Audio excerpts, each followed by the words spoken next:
My name's Yasmin. I'm 45 years old. I'm sitting alone in our cozy living room, my heart heavy with grief and longing as I write this story.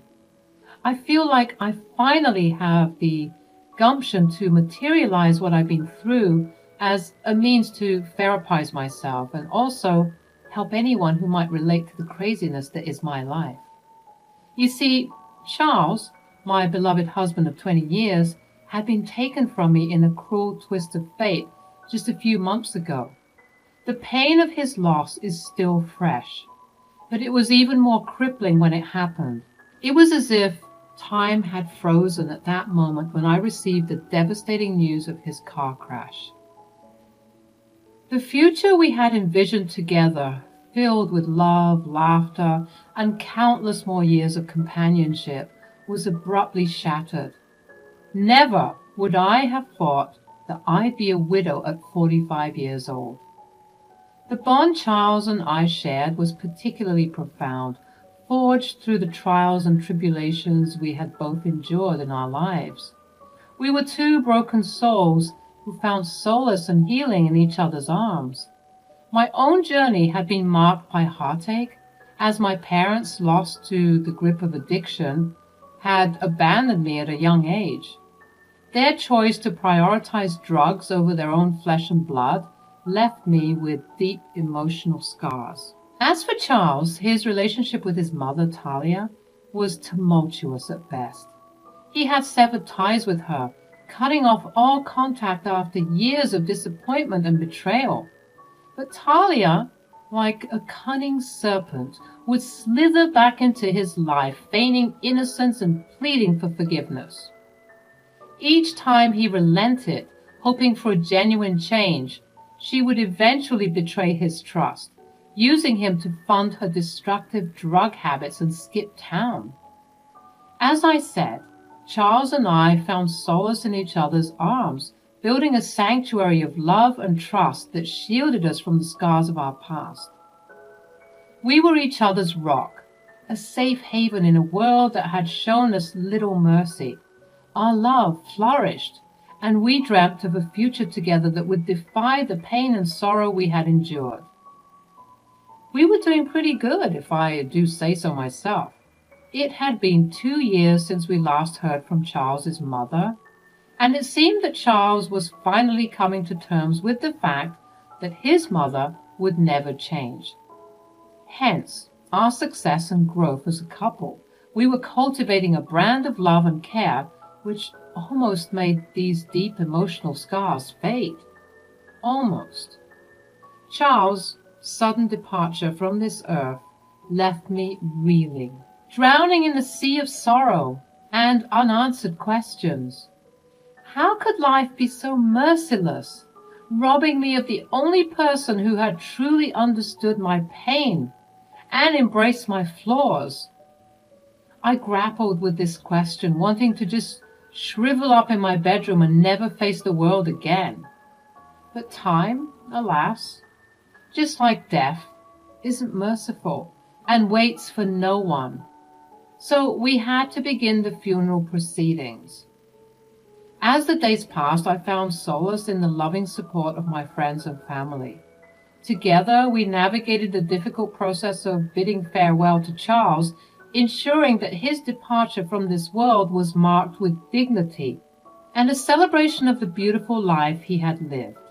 We held a heartfelt funeral service, gathering in my home to honor his memory and share stories that brought both tears and laughter.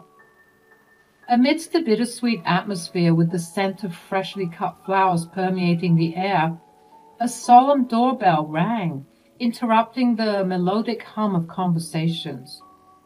Curiosity piqued, I made my way to the door, my heart fluttering with anticipation and uncertainty.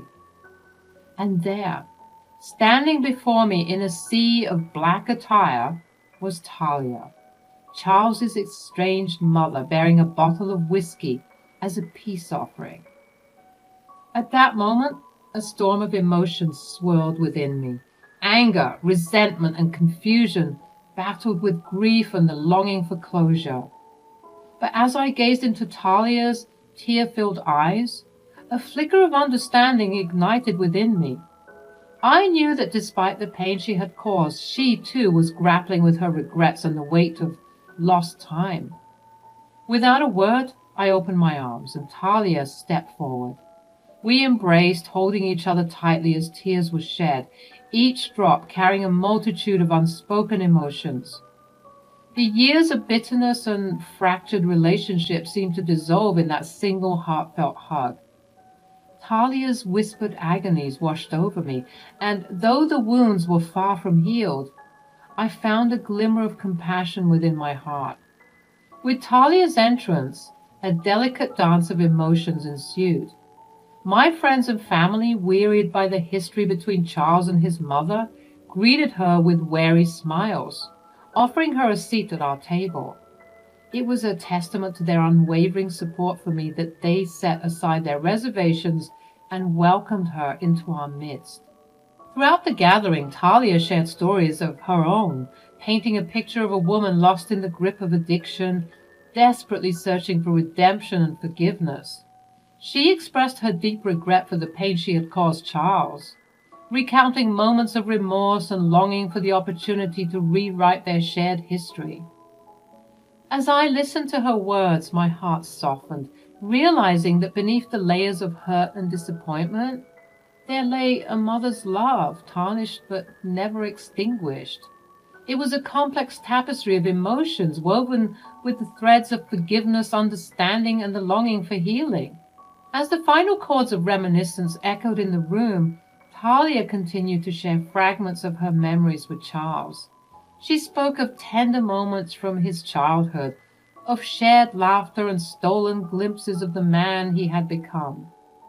Each word carried a mix of nostalgia and regret, creating an intimate portrait of a son she had lost along the way.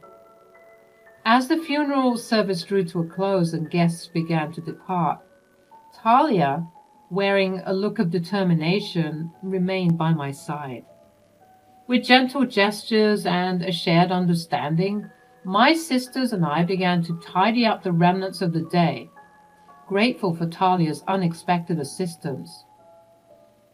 In a moment of vulnerability, Talia turned to me and asked if she could make a request. Her voice trembled with a mix of trepidation and longing, and I met her gaze with a mixture of curiosity and caution. Opening my heart to the possibilities, I encouraged her to share her desire. Talia looked at me, her eyes filled with a mix of gratitude and vulnerability. She took a deep breath before speaking. "Yasmin, I know I have no right to ask this of you, but could I have a chance to say goodbye to my son? To be close to him, even if it's just through his belongings?"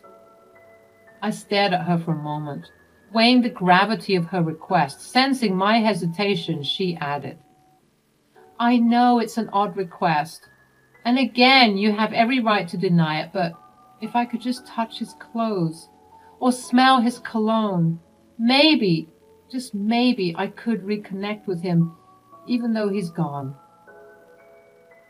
Despite the pain and resentment that still lingered within me, I couldn't ignore the genuine remorse etched on Talia's face. My voice softened as I responded. "Talia, I understand how much you love Charles, and I can see the regret in your eyes. If this can bring you some solace, then yes, you can go up to his room and be with his things. Take all the time you need." Talia's expression shifted, gratitude washing over her features. "Thank you, Yasmin. Your kindness means more to me than you'll ever know." As Talia made her way up the stairs, I couldn't help but feel a mix of emotions. Part of me hoped that this moment would provide some closure for her, a chance to mend the fractured bond she had with her son. Yet another part remained cautious, wary of the vulnerabilities this act might expose. In the silence that followed, I allowed my thoughts to drift, reflecting on the intricate tapestry of human relationships, how fragile they could be, how easily they could be torn apart, and yet how resilient they could become in the face of healing and forgiveness. However, those moments of forgiveness and grace I held for Talia would soon be regretted. After about 30 minutes, Talia emerged from the bedroom, her eyes swollen and red, evidence of the torrent of tears she had shed. She appeared as if she had released an ocean's worth of grief and remorse in that solitary room. Her face, once stoic and guarded, now wore an expression of raw vulnerability. Talia took a deep breath, steadying herself before addressing us with a trembling voice. "Thank you for allowing me to have this time with Charles. I'm grateful for your kindness and understanding." Her words were filled with genuine sincerity, and I couldn't help but feel a twinge of sympathy for her. As Talia bid her final goodbyes, there was a sense of closure that enveloped the room. The weight of the day's emotions lingered in the air as if acknowledging the complex web of feelings we had all experienced. With heavy hearts, we watched Talia make her way out of the house, leaving us to reflect on the day's events. Hours turned into evening, and the sun began to set, casting a warm, glowing glow through the windows. My sisters and I sought comfort in each other's company, finding solace in more shared memories and gentle laughter. We reminisced about Charles, cherishing the moments we had spent together and drawing strength from the love that bound us as a family. As the night deepened, exhaustion settled in, and one by one my sisters retreated to their various homes, seeking solace in restful slumber after a long and tiring day. And for the first time that day I found myself alone in the quiet sanctuary of my room. Amid my grief, I recalled Talia's earlier request to have a private moment with Charles's belongings. Now, with the room enveloped in silence, I couldn't help but feel a tinge of curiosity. The longing to connect with Charles, even in his absence, tugged at my heartstrings, and so I allowed myself to explore his world, to immerse myself in the tangible remnants of his life. Gently, I began to examine his belongings, a collection of cherished items that spoke volumes about the man he was. I held his favorite watch, its rhythmic ticking a gentle reminder of the time we had shared. I traced the contours of his well-worn books, imagining the stories they had whispered to him. I looked over at the dresser, containing all of the things that were salvaged from the car wreck, his phone, his work bag, his watch, and his wallet. That's when I noticed, though, that the wallet was gone. As panic gripped my heart and desperation clawed at my soul, I frantically tore through the room, searching for the missing wallet. Every drawer was pulled open, every corner examined with fervor, but it was as if the wallet had vanished into thin air. The realization struck me with a force that stole my breath away. The wallet that had been retrieved from the wreckage of the car crash was now nowhere to be found. In that moment of distress, I knew I had to reach out to someone who could help me navigate this unsettling mystery. Maybe I remembered incorrectly, and maybe his wallet was never returned to my possession. With trembling hands, I dialed the number of Ramsey, a dear friend who had been present during the funeral and had also played a crucial role in retrieving Charles's salvaged belongings. Ramsey, a trusted member of the police department, possessed both the skills and the dedication needed to unravel the truth. As the phone rang, my heart raced and tears streamed down my face. Ramsey's voice, calm and reassuring, greeted me on the other end. I poured out my anguish, explaining the circumstances and the urgency of the situation. With a heavy sigh, Ramsey confirmed that he had indeed brought Charles's wallet back with the other belongings. A mix of relief and confusion washed over me. If Ramsey had returned the wallet, then where could it have gone? It was then that realization struck like lightning, illuminating the dark corners of my mind. It could only have been Talia, my twisted, estranged mother-in-law, who had seized the opportunity to snatch the wallet from the dresser while I was consumed by grief and unsuspecting of her motives. With a deep breath, I relayed my suspicions to Ramsay, my voice trembling with a mixture of anger, sadness, and disbelief. Ramsay, understanding the gravity of the situation, assured me that we would get to the bottom of it. Charles was one of my best friends. I promise you. If Talia had anything to do with this, we'll get to the bottom of it and make sure that she pays. At that moment, as Ramsay's words of comfort enveloped me like a warm embrace, a flicker of hope ignited within my heart. Though shadows loomed and uncertainty clouded the path before me, I knew that with Ramsay by my side, we would navigate the murky depths of this twisted tale. Together, we would uncover the motives that had driven Talia to commit such a heartless act, and bring closure to this chapter of our lives. As the days rolled on, the weight of grief still heavy upon my shoulders, I was confronted with yet another shocking revelation. The steady stream of bank statements that notified both me and Charles's phones bore witness to a growing storm brewing within Charles's accounts. It started with small amounts, a charge of $700 followed by $1,000, but soon escalated into a torrential downpour of deductions with staggering sums exceeding $3,000. Fear and concern gripped my heart as I watched the steady drain on Charles's hard-earned savings. It was a violation, a desecration of his memory that cut me to the core. With a heavy heart, I once again reached out to Ramsay, seeking guidance and solace in the face of this new ordeal. Ramsay's voice resonated with a mixture of empathy and determination, as he advised me to take swift action. You have to get Charles's cards deactivated immediately to halt these unauthorized transactions. The practicality of his advice was undeniable, but it was a bitter pill to swallow. Canceling credit and debit cards, terminating TV, movie, and music subscriptions, and severing financial ties. All these formalities served as a stark reminder that Charles was truly gone.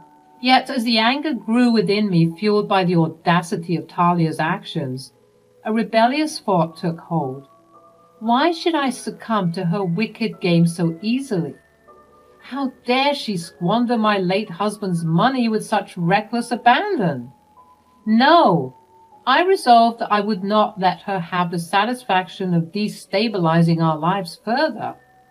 And so a devious plan began to form in the recesses of my mind.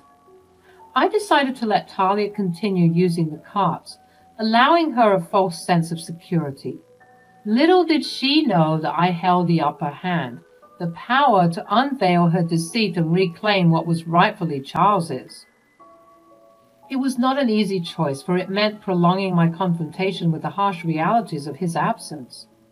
But I was determined to expose Talia's true nature, to shine a blinding light upon her dark deeds. I would gather the evidence, the proof of her financial exploitation, and present it as an irrefutable testimony of her treachery. With renewed vigor and a fire burning within me, I set out on this dangerous path. Each transaction made by Talia would be meticulously documented, her every move tracked, until the time was ripe for confrontation. It was a delicate game of cat and mouse where I would allow her to revel in her illusion of control, all the while laying the groundwork for her inevitable downfall. As days turned into weeks, the battle raged within me. A whirlwind of emotions that swung between despair and determination. I clung to the memories of Charles, drawing strength from his love and the fire that burned within me. I knew that by exposing Talia's actions, I would be honoring his memory, safeguarding his legacy from the clutches of greed and deceit. But if I was going to stick it to her, I had to do it in a way that she'd never forget. As the weeks crawled by, the weight of Talia's deceit grew heavier. She continued to squander Charles's hard-earned money with reckless abandon, her audacity seemingly boundless. Each transaction she made, each dollar she spent, served as a reminder of her complete lack of remorse and empathy. My disgust for my estranged mother-in-law reached new depths with every passing day. How could she betray her own son's memory so callously? How could she treat his legacy as her piggy bank, using it to fund her desires without a shred of guilt? Then, one fateful day, I opened the door, and lo and behold, there stood Talia, a semblance of remorse etched upon her face. But I knew that it was all a lie. "Oh, hello, Yasmin." "Hello, Talia." "Can I come in?" "No, you may not." "Oh, I suspected as much. I don't blame you. I imagine you found that Charles's wallet is missing. Well, I'm so sorry I took the wallet, Yasmin. Please forgive me. I was overcome with grief, and I knew that my time to say goodbye would be short-lived. So I took the wallet as a keepsake, a token of sorts." "Oh, really?" Yes, I'll admit it was completely wrong of me, but I guess I grew conscious and decided to return it to you." Anger surged within me, threatening to consume my every thought. How could she stand before me, spinning her web of lies with such shameless ease? But I held my tongue, masking my fury behind a serene smile. At that moment I saw an opportunity, a chance to turn the tables on Talia and expose her for the fraud she truly was. I smiled and then handed Talia a document, a meticulously compiled record of every penny she had stolen from Charles, and accompanied by a list of the charges she would be facing for her crimes. Upon reading it, her hands and her eyes widened in disbelief. Still, she had the gall to ask, "What's this?" "It's a documentation of all the money you stole from Charles, and it also outlines the legal consequences you'll be facing because of it." Talia's facade crumbled before my eyes. She stuttered and stammered, her lies falling apart at the seams. The weight of her guilt and deceit finally took its toll, and she collapsed on the front porch, unconscious. Without a word, I called for an ambulance, ensuring that she received the medical attention she needed. As Talia regained consciousness in the sterile confines of a hospital room, her wrists bound by cold metal handcuffs, the reality of her actions began to set in. She raged and demanded to be released, but I stood there, an embodiment of calm resolve. I assured her that she would not escape the consequences of her crimes, that she would be locked away for at least 20 years, paying for the havoc she had wreaked upon Charles's memory. With the unwavering support of Ramsey, my trusted friend in law enforcement, I gathered enough evidence to ensure Talia faced the full extent of the law. We had calculated the amount of time she would likely spend behind bars, a fitting punishment for her despicable actions. As I reflect upon the tumultuous journey that brought me to this point, I find solace in the knowledge that justice had been served. I have avenged Charles's memory, bringing to light the depth of Talia's betrayal. The stolen money has been reclaimed, and Talia will face the consequences of her fraudulent actions. With a sense of contentment and closure, I look forward to the future, free from the clutches of Talia's deception. Charles's spirit can rest, knowing that his legacy has been protected, and I can finally find the peace I so desperately seek.